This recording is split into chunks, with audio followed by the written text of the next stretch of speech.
we will go ahead and get started with our September 22nd Power Board meeting. Call it to order. Appreciate everybody being here today. Do I need to read this since everybody's here? No remote voting? No. Don't I? Okay, great. All right. First item is to approval of last month's meeting minutes. Motion for approval. Have a motion to have a second. Second. Second. Any further discussion? Hearing none, all those in favor say aye. Aye. Those opposed, like sign, motion carried. I'm sorry, who seconded? Okay, thank you. Okay, we'll move on into the monthly reports. Financials, Brian? Okay. If you would, David, I'm gonna turn it over to David, but David, if you would, give everybody a brief update on the FEMA, where we are in FEMA, as you go through your financials, please. Okay, I'll go ahead and address FEMA before we start. We did get notification from FEMA and Tva that part of what we submitted was approved and part was not. If you recall, we submitted about 2.3 million, which was 75% or so of the total damage. That's what we were allowed to. And they did not approve about 300,000 worth of it. And so we contacted them. There was no detail on what it was. And what it was, the bulk of that had to do with some timesheets for some of the contract labor that came in. We were unable to get timesheets from NES, one of the largest ones. We are now contacting NES. We're going to appeal that decision. And we're hopefully still going to be able to get the NES money. There's now, NES is running into this. They didn't want to give us timesheets. They said their system could not produce it. Now that they've had their own storm in March, FEMA is asking for the exact same thing, so they figured out a way to do screenshots of their timesheets. So they're going to send us the screenshots. We're going to appeal the decision by FEMA and hopefully still get the rest of that money, or the bulk of the rest of that money. So it was good news overall. They did approve a good bit of it. We're just fighting for the remainder. It's quick too. Yeah. It is quick. Fairly quick. The amount they did approve was what? They approved just under 2 million of what we submitted, which was 2.3 million. That's a good Still day. out of town, one will see the money, but it looks we're still in the running for it. That's a major step. Sometimes it takes them half a year to tell, well, that's more than half a year. Never mind. COVID's got me all messed up. He's our CFO. Are there any other questions about FEMA? Thank you. Well, Bruce, you're not going to give me crap about what's on the calendar because we're supposed to take a picture today. Oh, yeah. That. Can I, are you on the internet? Okay. Are we having technical issues? No, We're good now, We're good? yeah. Okay. All right, so my report is for the month of August, and we will start with the electric division on their balance sheet. And let me see. Brian wants me up here just because there's these cool toys.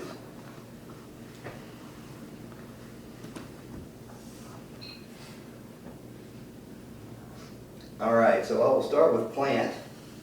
We're at 317 gross and about 208 net. We never get to talk about the small numbers, so I'll point out line 4 today. That's the unamortized acquisition adjustment. Way back in the day when we had some large annexations for the city, we would get quite a few customers. The amount we'd have to pay CEMC would be rather large, and so we would just pay it off slowly. And so this is the amount that's not yet amortized. Excuse me. The last annexation we did was a very small one as far as customer-wise and dollar-wise, so we just paid it in full. And the upcoming one, or two I believe, are also going to be more than likely handled that way. We're working out the details with the engineering and accounting departments at both places. So you won't see this unamortized acquisition adjustment grow in relation to those. I just want to, point out the other numbers matter as well. The interdivisional loan is at 2.9 million. we talked about that last week. That's the broadband loan.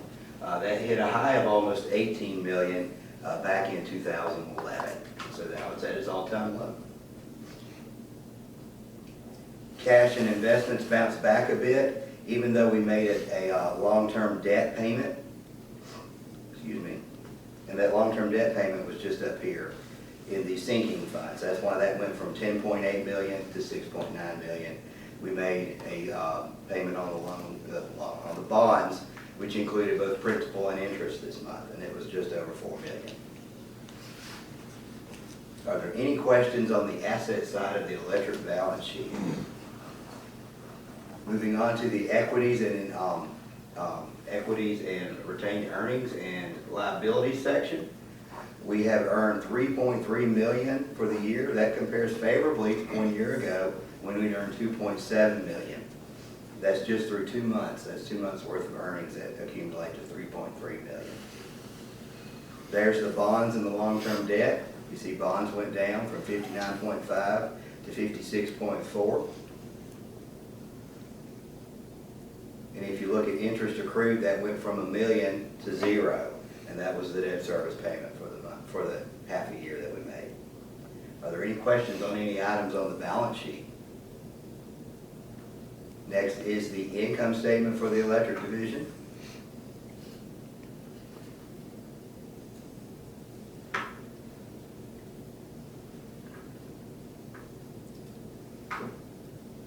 Lots of things to do up here.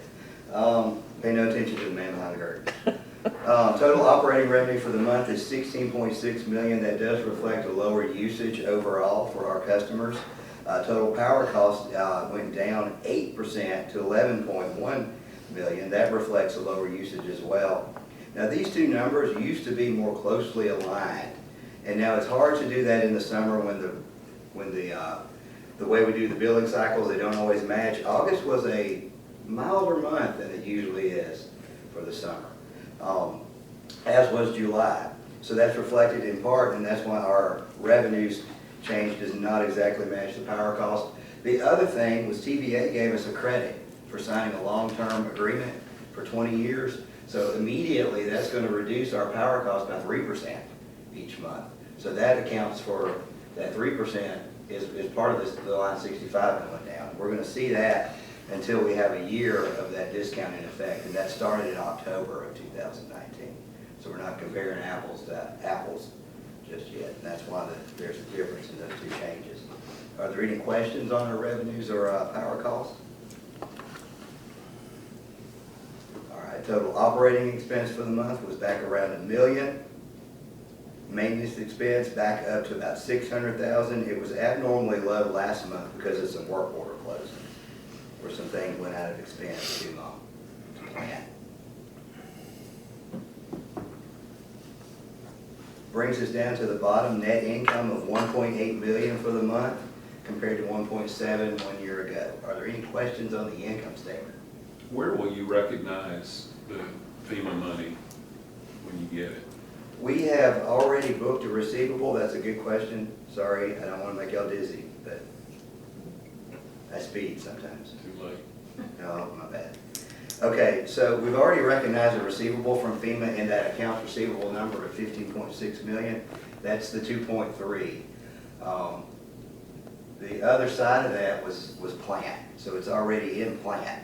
The only change that will happen now is when FEMA gives us that money, we'll reduce the receivable and increase cash. So our plant already was booked back in October or November when we did all that. Okay, It's just been hanging out in a work order until then. thank you. I'll try to slow down a bit. All right, on to the cash flow statement for the electric division. Normal activity. This will also show us the payment of the long-term debt, as well as if you look at accrued expenses going down by about 1 million, that's the accrued interest being paid, that's a cash outflow. Payment of long-term debt, that's a cash outflow on the bonds. So that drove the overall decrease in cash for the month of almost 2 million, leaving us with cash and cash equivalents at the end of the month of 39.6 million. Any questions on the electric balance sheet, income statement, or cash flow statement? All right.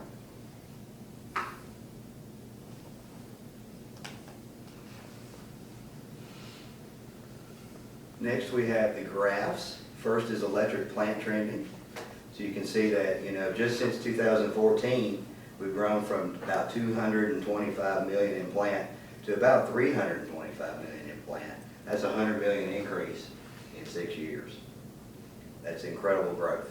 That's not just plant costing more, that's the city of Clarksville growing and that's keeping up, building substations, building new lines, putting fiber down. There's our days sales and receivables, around 25. If you remember, we got a little worried when COVID started and we weren't disconnecting people and they weren't necessarily paying, but they are now, and this number reflects that. 25 is a very healthy number for us. That's what we're used to seeing. Operations trending. You can see historically we do like the summer months. We do typically spend more with TVA and collect more from customers.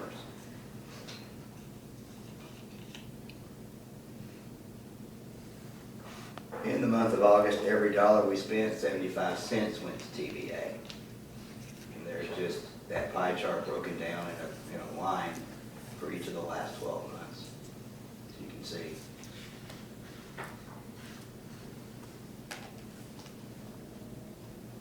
Finally, by class, we do see more of the same. While overall usage went down, it did go up a little bit for residential. And I keep saying it every month, and it's still true. People are home a little bit more than they usually are. When you're home, you use more electricity than you usually do, even with energy efficient appliances and light bulbs and all those other things. The other two classes did a little bit more of the same. They went down a little bit. That's the small commercial and the large commercial and industrial.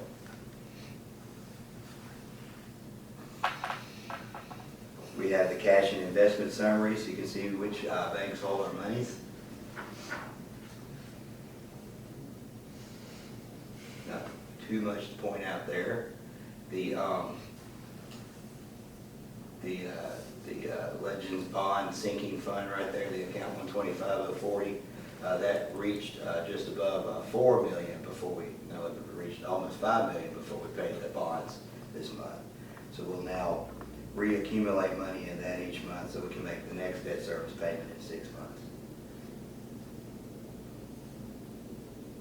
TVA is, and for that matter, LGIP, they're paying us about 0.10% now on our earnings. A year ago, that was like 1.3, 1.4. But it's still a credit on our bill. So year to date, we've earned $1,600 on our TVA bill by paying the bill early. Finally, for electric, we've got some calculations and ratios. I did not update this. Okay, I'm allowed one mistake a year, and I've already done it. Net revenue through August 31st is $3.8 million. So the net revenue required to be earned for the rest of the year is much less than $5.2 million. I just didn't update this from July. Any questions on any of the charts or graphs or electric information? We do have the TVA monthly reports, got the same financial data we just went through with additional usage information. Interestingly, this may change soon because TVA is getting rid of DARS and implementing FIRST. I think now that's going to happen in a few months.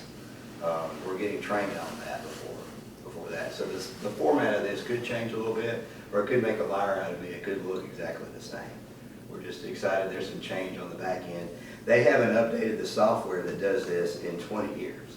So we're excited about it. We're the ones that have to deal with that. Any questions on the electric division?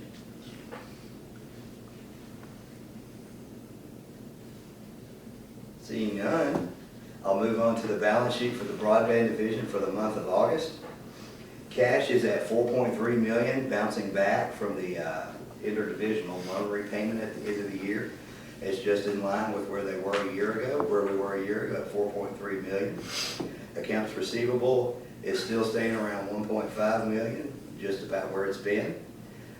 Temporary advances electric, just a reminder there, that's not really making a loan to the electric division. It's when a customer comes in and pays their bill, we don't make them pay two separate bills, so we collect it on one account if they've got both electric and broadband services. And so when we do that, it's put in electric's cash account, and they owe it to broadband until it's paid. And this is the amount that was owed at the end of the month to broadband, just collected on the bills. What's the other date? Other, that's primarily payment plans, payment arrangements that's been set up. So it's customer related. Okay. You can see that kind of reflects, if you can see the effect of COVID, that got really bigger at the end of the year and is slowly going back down to the 30, 40, 50,000 that we're used to seeing it at. Telecommunications plant, going down a little bit this month, but what we're seeing is a shift there. They're loving to buy some plume pods here lately, so I'm going to see plant go up quite a bit. It's wonderful.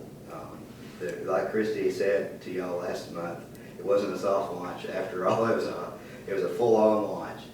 So we're seeing that in the warehouse, and we're going to see that in plant, the purchase of the plume pods. It's a popular service.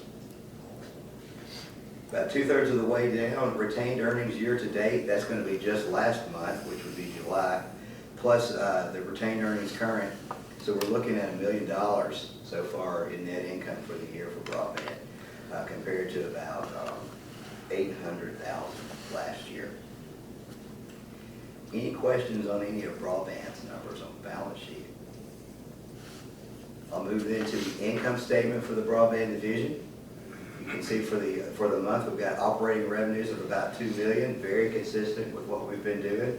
Cost of programming and services about $680,000, also very consistent. Now, what's driving those changes are we're increasing customers in some categories and decreasing in others. We're decreasing in video for the most part, and that's our most expensive customer when it comes to cost of programming. So that's why cost of programming is less than it was 1 year ago, while operating revenues are higher than they were 1 year ago. We're getting more of our favorite kids online, the internet and the streaming. Looking all the way down, net income for the month of August for broadband was $461,000 compared to $394,000 1 year ago. Gotta say it, Mr. Chairman, that's strong. Yes, kudos to that group, all of you. It's amazing what we were looking at 4 years ago. I'll speak for Christy, she appreciates that very much. She's worked very hard. Don't let him speak for you too much. Cash flow statement for the broadband division is next. We had an increase in cash for the month of $355,000. You can see which changes in accounts drove that. Any questions on the financials for broadband? Finally, for them is the monthly variance report to TVA. And we had a good month. We had internet growth of 109, video growth of 8, and we were just 2 subscribers away on the voice of having another month where we gained in all 3. We only lost 1 overall in voice. And then the rest of this just kind of breaks out revenue per unit. I don't usually go through that unless y'all have questions. Are there any questions on any of my reports? If not, thank you. I just know I'd hate to try to negotiate a contract with Christie. You got that right. Okay, I'll entertain a motion to approve the monthly financial reports. So moved. Second. Have a motion and a second. Any further discussion? Hearing none, all those in favor say aye. Aye. Any opposed? Motion carries. Contracts and professional services, Brian. Okay, we'll start through those. The first one is Twa Frierson, and this is for work at the NOP. If you remember last month, we brought you the overall contract, and this portion is the guaranteed max pricing. Part of the thing that what we had to do in getting a building permit, the state now requires older buildings for us to do a survey to search for asbestos. We were afraid we were going to find asbestos in that building, and we did. But it wasn't near as bad as we thought it was going to be. So included in this GMP contract is the removal of the asbestos. It's about $28,700 for the removal of the asbestos. So the total price of the project now is $747,981. Pending getting a building permit from the city, we are looking to start October the 5th, and that's getting all the asbestos reports to them and them to sign off on it.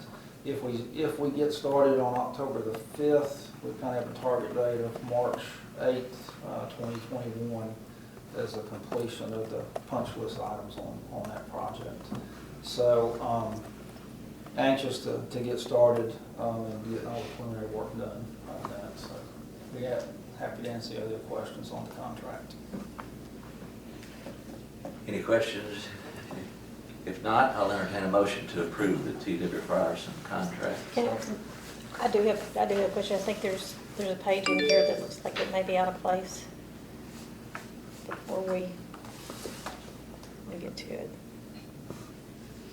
Just referencing tiny Within town the villages. Oh. I Sorry, think there's yeah, nothing that's, there. Yeah, Can't it do on looks the like it facts, just accidentally yeah. got in there. Just Yeah. wanted to make sure it got pulled out before we. yeah, Yeah. I think, we've got the hard copies over here. Okay. yeah, Okay. Thank you for pointing that out. You said, well, we had seen that. they came through the back. Yeah, I can see that. Motion for approval. Have a Second. motion, do I hear a second? Second. Second. Any further discussion? Hearing none, all those in favor say aye. Aye. Any opposed? Motion carries. Next contract is with AdviseX. If you'll turn to page 3 in the document, it has kind of the scope of the project. But I think, Jim, you want to just kind of give them a quick overview on what's going on with that? Well, last year, part of the city's IT assessment, they conducted an IT assessment for all departments, and one of the recommendations that was made specifically for us was to perform a gap analysis for our business continuity and disaster recovery plan. So AdviseX is an existing vendor with us. They have worked with us. They've helped build our network here, our corporate IT structure, and this is a proposal for them, or a statement of work from them to perform that gap analysis for us on disaster recovery and business continuity for CDE Lightband. So. And it's at a cost of $30,000. And so they'll come in and look at our current business continuity plan and perform that gap analysis on that. Yeah. Any questions on that? Do I hear a motion to approve the AdviseX contract? So moved. Motion and a second. Any further discussion? Hearing none, all those in favor say aye. Aye. Any opposed? Motion carries. The next one is for Milner. For 15 years or 20 years, we've been using a product called Real Vision that does all of our archival of paper documents. So our month-end reports, rather than print those to paper, they go directly to a digital format. And then a lot of our work orders, service orders, and things of that sort are scanned in. Well, if you remember earlier in this year, we made the switch from Real Vision to Milner. But in that process, we did not buy all the modules. We just bought the core basic modules, knowing that we wanted to get those up and running. And once we got those up and running, we'd add additional modules to the product. And so we are now at a time to add another module, adding the HR module to to the Milner product. It's at a cost of $7,890. And you might talk a little bit about what we're going to do with the HR module. Yeah, our first goal, we had, as you can imagine, we are overrun with files of those employees who are no longer with us. And so we need a way to securely scan those files in and then retrieve those. And this will give us a way to do that and get all those boxes and boxes of files out of our way. And then our next step will be to move towards current employees and moving into getting those files online and scanned in and getting the tons of paperwork, just trying to get into a paper-free environment step by step, so moving towards that direction. What is it?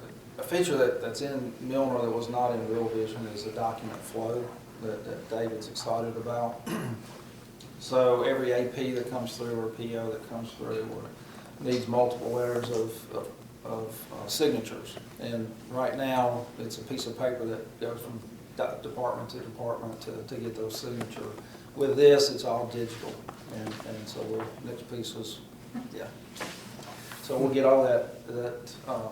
Yeah, several other utilities are using Milner and have been happy with it. So that was our product thought process on switching from Real Vision to Milner.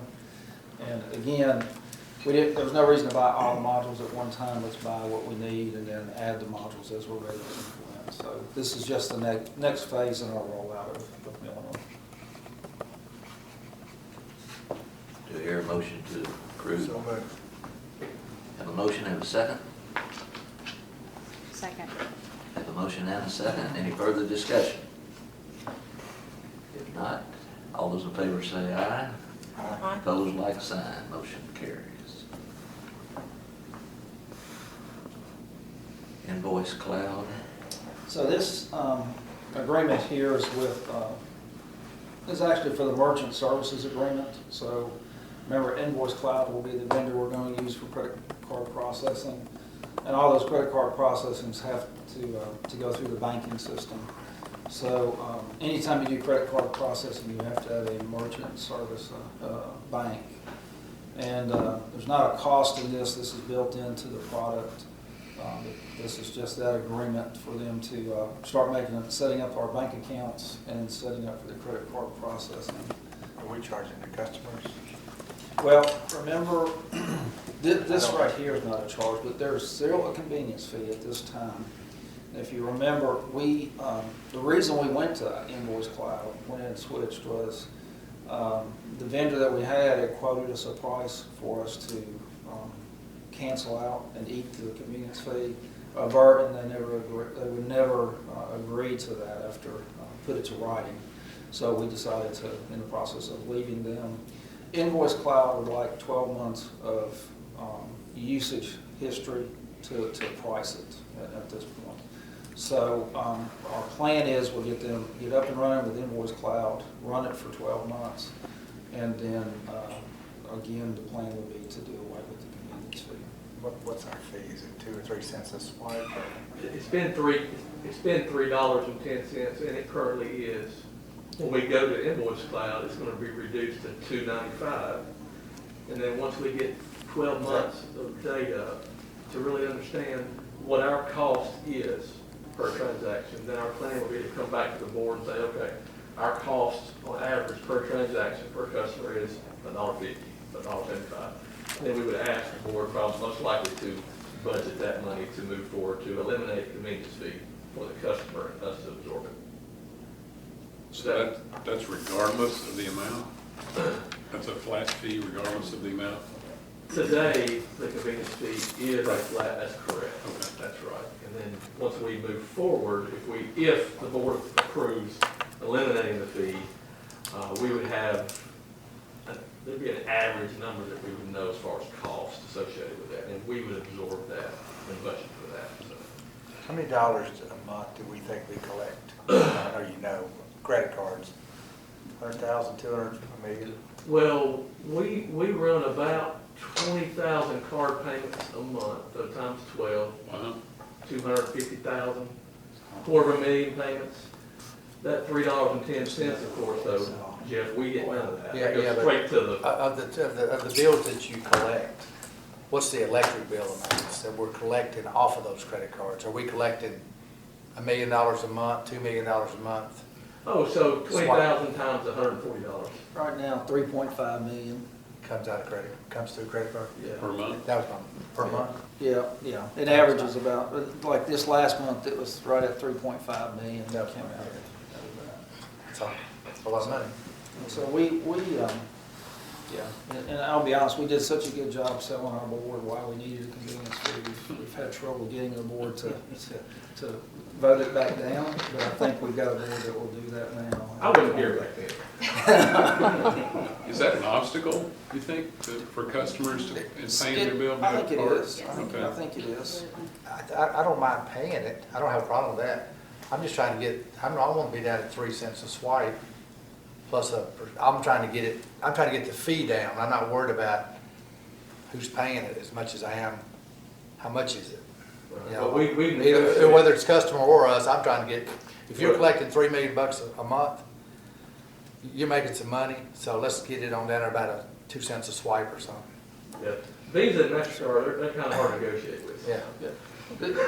Well, and it works out to about two or 3 cents, but they have your different processing fees and add-ons. We can get anything under $1.50 or under. We're very competitive at that point. And that's what, early on, about 6 years ago, the credit card companies were trying to get utilities to start taking credit cards. And they actually offered a utility rate, and it was a flat $1.50, regardless of the dollar amount, a flat $1.50. And they have now, since a lot of utilities are now waiving those convenience fees, they have done away with the utility rate now. So we're treated as any other merchant. Just some food for thought moving forward. Next year, if we do decide that we're going to absorb the fees, I'm kind of estimating, we're looking at between $500,000 and $700,000 annually that we would be absorbing. Okay. Just ballpark. Okay. That's probably right. But if you look at what does it cost for a customer to walk in the lobby and make a payment? Almost $2. Or if they call in on the phone. Call it on. Can they call a credit card on the phone? I assume they can. Our agents can't take card numbers, they have to transfer them to the automated line, but yes, they can pay on the phone. So if we can encourage those, a couple of things happen. If we can encourage them from coming in the front lobby, they can do it. Another way, it costs less to process that payment. And typically, we've got the e-bills going out. If somebody that's on an e-bill on a credit card typically will pay that bill as soon as they receive it. And part of this package too will be paying by text. So they get a text message that they got the bill. And typically, when they get that text message, they'll go ahead and pay the bill immediately, so we get that money quicker versus 20 Yeah, I'm days. assuming they'll have a credit card on file. That's pay it, correct. They'll pay it, bam, and it's paid and it's gone. To be stored, that's right. The Amazon effect. Yeah. So this has been a 2-year process that we've been trying to work through, and this delayed it a little bit with us having to switch vendors. But in reality, I think we've got a much better vendor with Invoice Cloud than Fiserv now. Fiserv, we were very small in their realm in that, and so Invoice Cloud is kind of focused on So utility. one of the things I look at, and especially when on David's report, I look at the out-of-town banks that we use. I'd like to see us more local as far as where our money's sitting, and a lot of these banks have been bought out and our money's in Milwaukee or wherever. I'd like to see it more, and the same thing for credit card fees. If there's anybody here local who could do it, I'd like to do it, but if it's a ton of money difference, then I understand. So, good point. So on the Invoice Cloud, there's not a cost associated with it, but it is an agreement that we'll have to, Do the approval for. I need approval for this. I'll entertain a motion to approve that. So moved, have a second? Second. Motion and a second. Any further discussion? Hearing none, all those in favor say aye. Aye. Opposed, like sign. Motion carried. Mr. Chairman, I need to go back to the Milner agreement. I need to point out that the motion needs to be approval pending legal review. I have forgotten that contract is still with the city contract manager right now. How do we, I don't know what we need to do to change that motion. I think I've already reviewed that one. Okay. With that, I think that was in the packet. Wasn't it? I don't think we haven't gotten it, Sally said we haven't gotten it back yet. It was submitted, but then came back with some The issues. Milner one, is that what you're talking Uh-huh. It came back with some issues. about? Oh, okay. Just take a motion to reconsider. I'll entertain a motion to, well, can we have a motion to amend that original Yeah. motion? Well, it's already passed. Yeah. Yeah, it's already passed. Take it back. I'm sorry, I forgot. I I don't don't know. know. I just struck. Take a motion and entertain a motion to reconsider it. Yeah, yeah, Slash that- Milner contract So motion. moved. Do I have a second for that? Second. And just take a vote on it real quick, and then, All those in favor say aye. Aye. Any opposed? Okay, now we're open. now for- it's back on the floor, and just say, Now entertain a motion. to approve it subject to legal review. Okay. Jeff, you want to Second. jump back into the same one? Sir, motion for approval? With the With review by With the view, legal review of counsel. legal. Okay, have a motion. Do I hear a second? Second. Motion and a second. Any further discussion? Hearing none, all those in favor say aye. Aye. Those opposed, like sign. Motion carries. Okay, I apologize for that. That's And all right. if you looked on your summary sheet of contracts, we had one for Conica Minolta. That did not make it on the agenda. It's still in legal review, and so we wait till next month to bring that to the, we're just gonna wait till next month to bring that to the board. So if everybody's good with that, I can move on to purchases. By all means. Okay, so purchases they do not require board approval, but we bring them to the attention of the board. The first one is $85,220 in transformers, and this is through Onco, and this is actually kind of like a state contract. It's through TVPPA that did those out for us. The second one is layer 3. It is to replace our internet router. So at $350,169.50, and this is for commercial services retail services that we provide. The third item from layer 3 is just a software renewal for our firewall filtering system. So it's tech support on that. And the fourth one is for a company called Perfect Fit. They're actually the vendor we use today, and that's for our uniforms that we purchase. And all of the uniforms that we purchase with our guys have to be FR rated. And we'll try to wait. Remember, sometime when it's hot out, let everybody gear up in some of that FR equipment. You really see what these guys have to go through wearing that stuff. They do not breathe any at all. And so I ran through those quickly, but any questions on the end of purchases? I asked you about the machine I saw you the other day. Well, you got any updates on when it'll be here? I don't know. I have not checked with Bruce. Bruce, on the backyard machine, what's the status of pricing on it?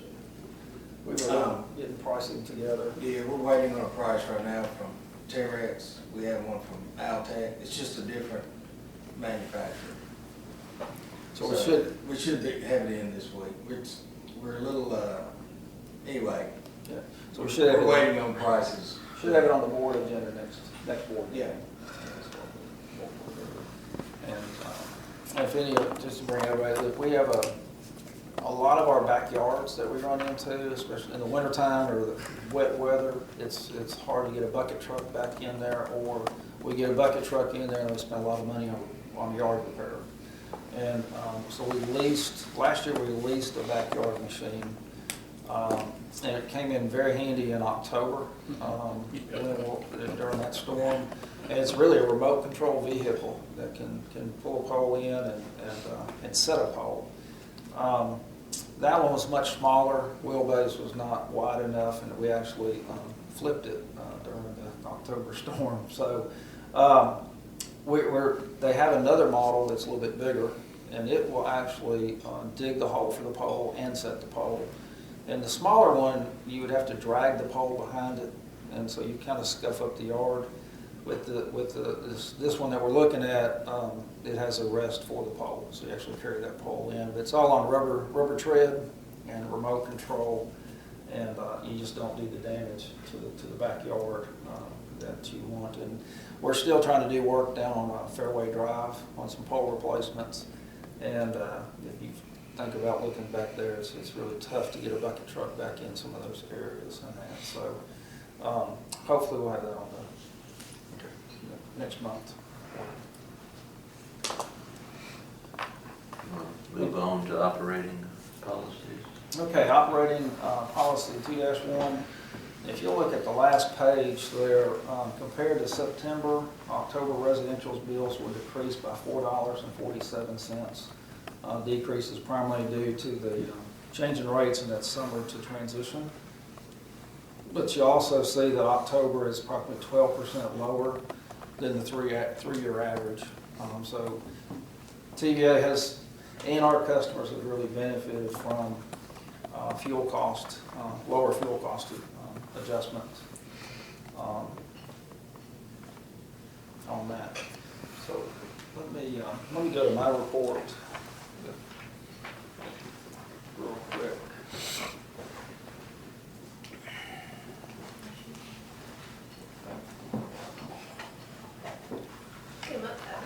Yeah, she's really uncomfortable back here. Standing 3 inches up. Okay, you're used to seeing this slide with the COVID update. I brought it back. Not a lot has changed other the back to business credits. Austin P will get a credit this month. Now they've started back to school. I don't know what their amount's going to be, but they will end up getting a back to business credit. Graphic packaging or precision. I will say we were working with them. They are getting they had trouble with their deposit. If y'all remember, we talked to you several months ago, right? Probably in March. They were having trouble with their deposit. They got kicked off of one of our deposit programs. TVA, we got them into the TVA deposit program. I just got notice from TVA that they are under review again.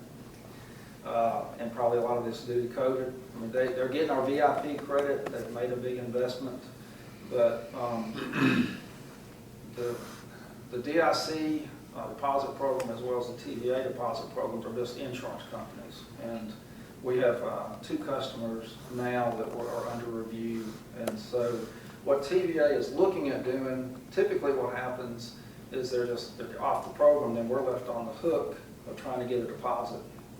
So what TVA is looking at trying to implement is they come off the deposit program and they have to make monthly payments to get the deposit up where it is. And TVA will help offset that cost and make us whole until we get the full amount of the deposit. Customers can still do a surety bond or a letter of credit if they don't want to put up a deposit. So, Jim, as soon as I get more details, I'll be talking with your folks. But I did want to point that out to the board that are going to have to go back to Precision and try to work with them. Also, you see Shiloh Diecast is getting a VIP credit. They have filed bankruptcy, and they're not closing down. I think it's a reorg. We're working with TVA. TVA's not had a VIP client to file bankruptcy before. So they were due about $150,000 in credits over the life of this agreement. They're going through legal right now to see what we're going to do on that. We are we have a deposit, they have a deposit with us, but because they're staying open, we're not gonna file that deposit. So we're out right now a little over $100,000 to Shiloh. And just, it seems like everybody that goes in that place files bankruptcy. Right now we're out $100,000. They can ask for the previous 90 days payment back. And I think we've had Charter, when they filed bankruptcy, they actually requested that money. We had to pay Charter money back, but Charter, I will say in their defense, they ended up reimbursing us and making themselves whole again eventually. Partial payments that's a great thing that the board approved. We proposed 6 months, the board said 12 months.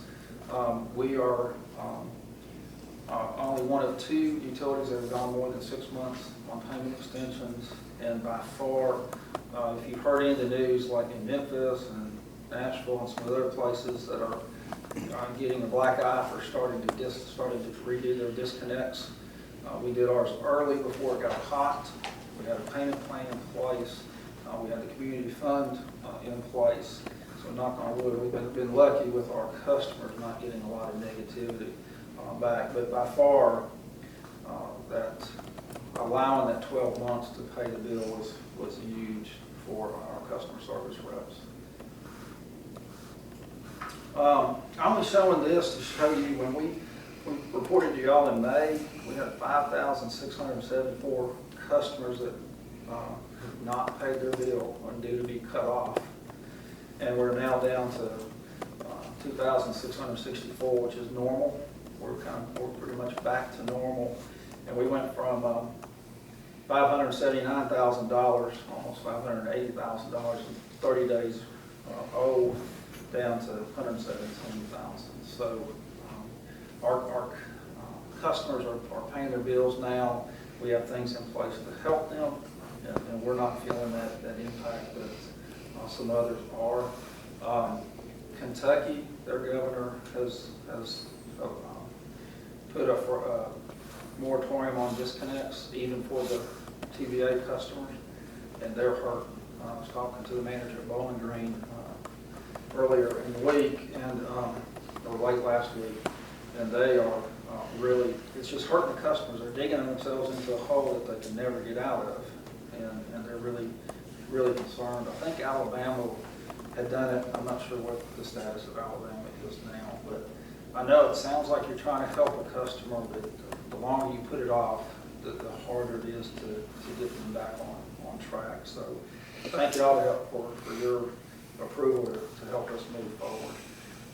Quick employee update on COVID. I'm going to let you kind of talk through these slides. I provided these numbers to Brian yesterday afternoon about 2:30, and you can see we really have stayed steady for the past several weeks in a row.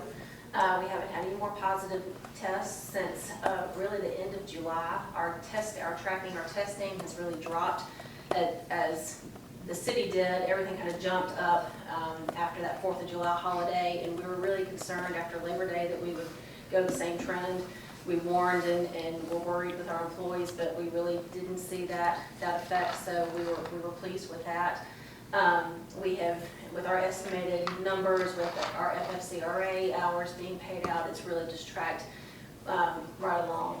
I will say, since providing this to Brian, I have had a report of one employee who has gone to get tested today, is showing symptoms and is a probable case. So we'll await those results and see how that turns out. One concern is that he is related to another employee, and as the dominoes tend to fall. So we'll hold breath and pray that doesn't turn out to be anything worse than a common cold or what it might be, but we'll just continue to hopefully go in the same direction. So doing pretty good. Thank you. I think when we first had those 9, I mean, it seemed like they all hit at one time, and we really panicked. And then I think putting the mask mandates in really helped things out. It's really remarkable too, because you've got installers going into homes and Yeah, we never slowed up. I mean, we even through all of this, we've continued to do installs and for the need, customers wanting internet, needing internet, but not yet. And the installers, early on, from the very beginning, they were suiting up before they went into homes, for protection of themselves as well as for the customers as we went in. We're also calling ahead and verifying with the customers. The team did a very good job with that too, and ensure the safety of our employees. It's extra work on our team, but it's paid off for sure.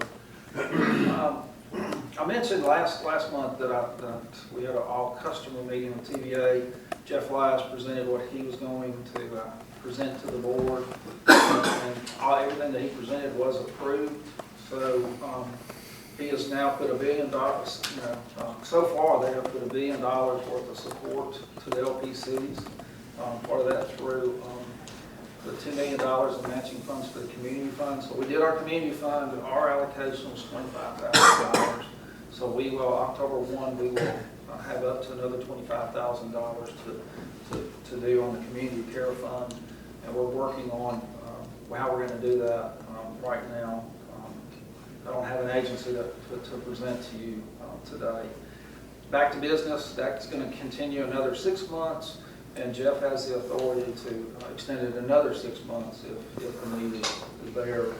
And regulatory, again, is allowing flexibility on different programs that we might come up with to help our customers. That's been a huge help. The pandemic relief, so David mentioned we got a 3.5% credit on our wholesale power bill for becoming a long-term partner. For 12 months now, then we're going to get right at 2.5% discount on our wholesale bill in the way of pandemic relief. I remember the mayor asking, are we going to do that? We reduce rates or pass that through, and we're not. But I didn't mean to say it so quickly. But typically, customers don't. You get mileage out of a rate decrease for 1 month, and then 12 months later you do a rate increase, and so to me, if we can have stable rates and keep our rates stable, we're taking care of our customers better.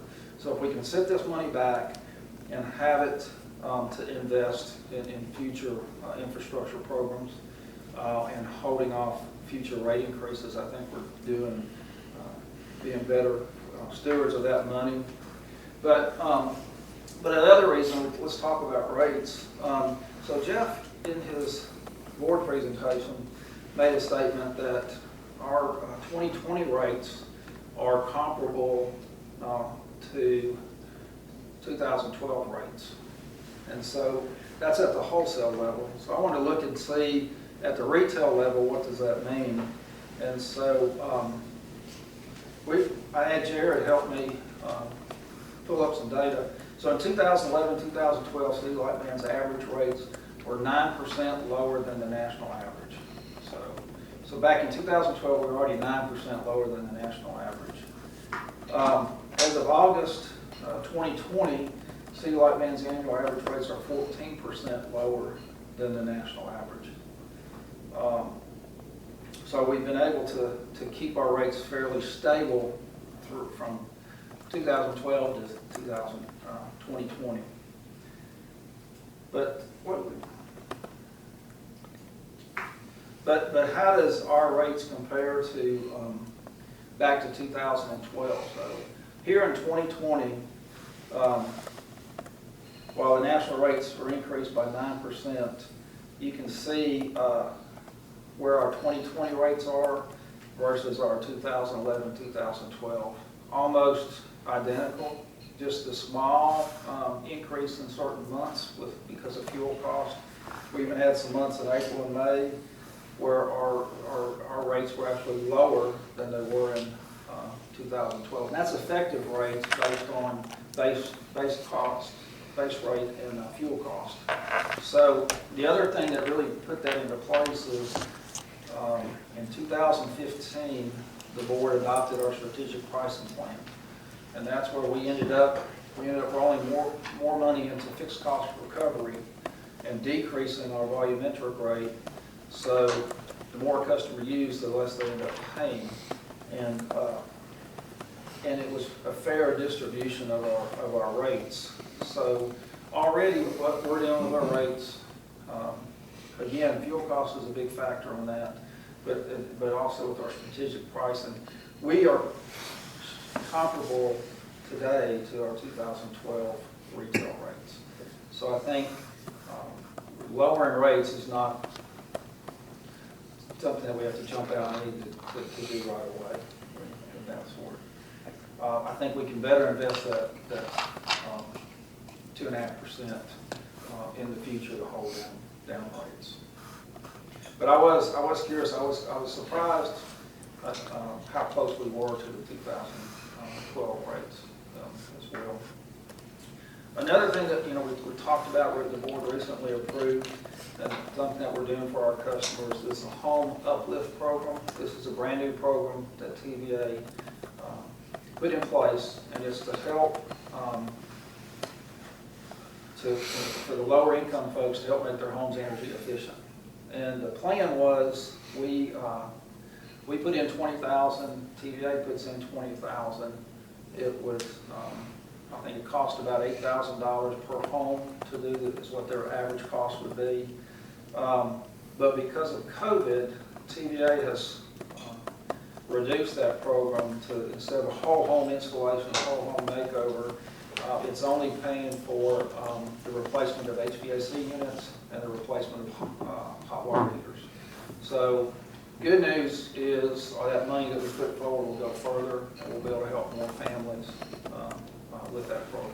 So that will roll out in October, and John Jackson and his team will be working those programs. But that is something else that we're doing for the low-income customers.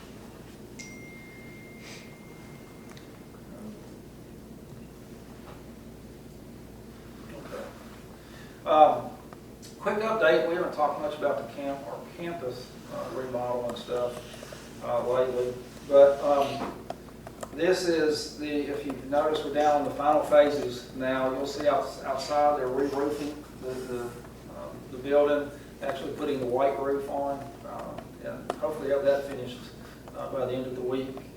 The old lobby area, we're making progress on it. We had not planned on replacing the steel structure. We were going to just strip it down to the steel and then build over it. That was not sealed properly when it was built, and there was so much rust in the steel we couldn't attach to it, so we ended up having to build and replace that steel structure. And you'll see they're making quite a bit of progress on that canopy out front in the large conference room. And this is the old lobby area here, and you can see from this lower right hand there, that's one big room again. It's back to the original form. We did keep the ceiling low. It had the cathedral ceilings before, but because of rewiring that we had done to make it into a lobby, we kept it low. And we did put in sheetrock in there to help with the noise and the noise bouncing off the walls a little bit. That conference room is coming along really well, and by far the biggest thing that we needed, and thank y'all for letting us to go on and do this. This is the back area, and actually this looks better from the aerial view than it does when you walked out there. But there's a drainage ditch that runs around here, and it was usually full of water, or had trouble mowing it. It was just an eyesore as well. And to the right is what it looks like now that we've added parking. We put drainage tile in. Everything still dumps to the same holding retention pond. And we originally were going to gain 114 parking spots. We did a little bit of redesign on moving this pole out of the way, and we've got 134 parking spots. And currently, in the other area that we have, and underneath the dock, we have 133. So we're actually doubling the amount of parking spots that we'll have. So there's room for growth out here as well. So everything we've done on this campus plan, we've got empty rooms, office spaces that are for growth, and now we have growth for our employees as well. And so the next phase, of course, the knock, we talked about the knock and trying to get started on it. You see, I don't know why we're wanting to replace the carpet, but I think we will. But we are, again, we're hoping to get that started first part of October, and it's much needed over there. And it'll be back to what its the original intended purpose is. It'll be for the broadband side of the business, and give them room to grow as we go through that as well. So that's just a quick update on that. We'll comment on the broadband division. We saw the numbers. David presented the numbers already, but our churn rate is less than 3%, and as long as we can stay under 3%, that is good. So we're still moving along on it. We are at a point now to where utilities are reaching out to us, but TVA actually asked the utility to give me a call. They're where we were back in 2009, really struggling with their broadband division, struggling with making ends meet, trying to decide whether they're going to shut it down or keep it going. And Don't let them recruit Christie. I didn't even mention her. Okay, good. So, but anyway, they had a long conversation with their manager yesterday on things that they might do, but and let them know that there's the light at the end of the tunnel. And there was other managers that gave us hope as when we were doing that, so we're kind of spreading that with them as well. So that concludes my update, Mr. Chairman. There are other reports in the board packet. I'd be glad to answer any questions anybody might have. Anyone have any other questions for Christie or Jim, Bruce, anybody? Mr. Mayor? Yes, sir. You got any comments? Good report. Good meeting as usual, Mr. Chairman. Glad to have you as always. Well, that's all we have on the agenda. Thank you guys for all you do every day for us in our city, and we appreciate you very much, and we'll adjourn the meeting adjourned. Thank you, sir.